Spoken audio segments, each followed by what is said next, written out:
नमस्कार, मैं हूं आपके साथ अंजना और आप देख रहे हैं रेवाड़ी हलचल।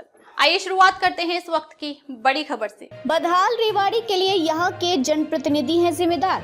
लक्ष्मण सिंह यादव भाजपा प्रत्याशी जमकर साधा निशाना। कांग्रेसी प्रत्याशी चिरंजीव राव पर कहा, मुझे बहारी प्रत्याशी बताने वाले बताएं।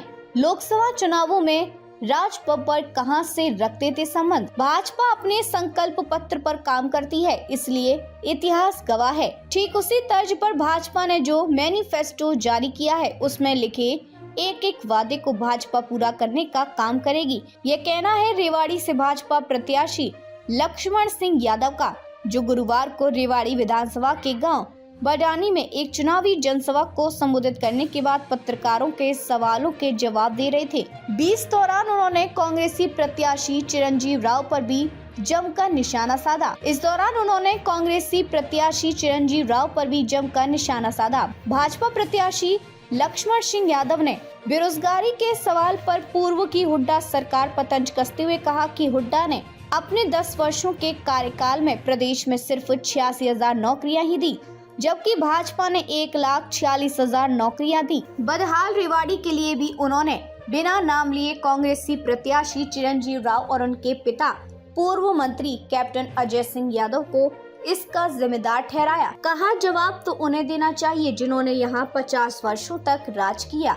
कांग्रेसी प्रत्याशी चिरंजीव राव द्वारा इन्हें बाहरी प्रत्याशी कहने के सवाल पर इन्होंने तीखा प्रहार करते हुए कहा कि इन्हें बाहरी बताने वाले खुद बताएं कि हाल ही में हुए लोकसभा चुनावों में कांग्रेस के प्रत्याशी राज बब्बर कहां के रहने वाले हैं। दरअसल सच्चाई यह है कि मैं सब पर भारी हूं। चुनौतियों के सवाल पर कहा कि कोई चुनौती नहीं, क्योंकि रेवाड़ी की सड़कों पर कीचड़ है और कमल तो कीचड़ में ही खिलेगा। कांग्रेस के हरियाणा मांगे हिसाब कार्यक्रम पर कहा, हिसाब टी वह मांगते हैं जिनका देश और प्रदेश के विकास में कोई योगदान नहीं होता। ये अपने 5 वर्षों का हिसाब अपने साथ लेकर चलते हैं और अपनी जीत को लेकर 100% आश्वस्त हैं।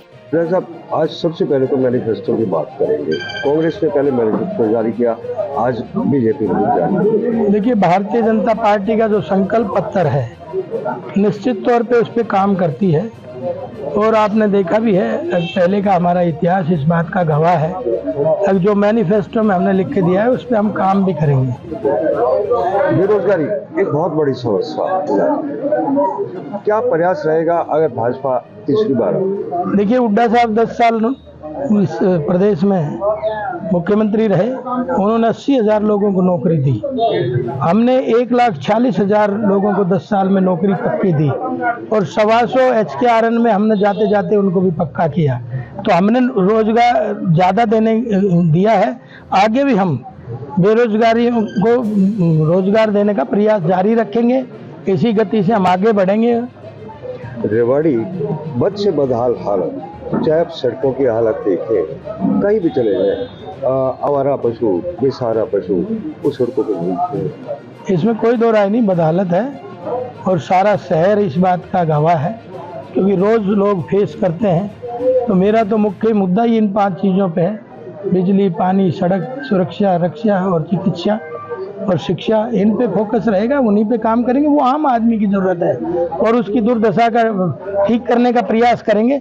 जवाब तो 50 साल लेने देना चाहिए रेवाड़ी की दुर्दशा क्यों है, लेकिन मेरे से पूछ रहे हो तो मैं भविष्य में इसको संवारने का काम करूंगा। जिम्मेदार किसे मानते हैं इसे? क्या अधिकारी बेलगाम हो गए, वो नहीं करते, या यहाँ के जनप्रतिनिधि जो हैं रेवाड़ी को जो 50 साल से बैठे हैं वो जिम्मेवार हैं। जो रेवाड़ी से कांग्रेस प्रत्याशी है, अभी जैसे आपने अपने संबोधन में भी कहा कि एक ऐसे व्यक्ति को टिकट दिया गया जो बाहरी है और बाहरी व्यक्ति को रेवाड़ी की जनता स्वीकार नहीं करती। लेकिन एक बात बता दूं, लोगों का लाड़ प्यार दुलार इतना ज्यादा मिल रहा है, इसमें कोई तो राय नहीं, मैं इन सब पे भारी हूँ, ठीक है कि नहीं। और अब भारी का जो सवाल आ रहा है, 2009 में ये भी भारी था, कप्तान साहब भी। 4 महीने पहले राज बब्बर आया था, वो क्या इसकी कहाँ से आया था, वो भी भारी था। और ये तो बाहर वालों के लिए ही वोट मांग रहे हैं, देश के लिए थोड़ी मांग रहे हैं। तो ये तो सारे ही भारी हैं। चुनौतियाँ कितनी मानते हैं और मुकाबला कैसे?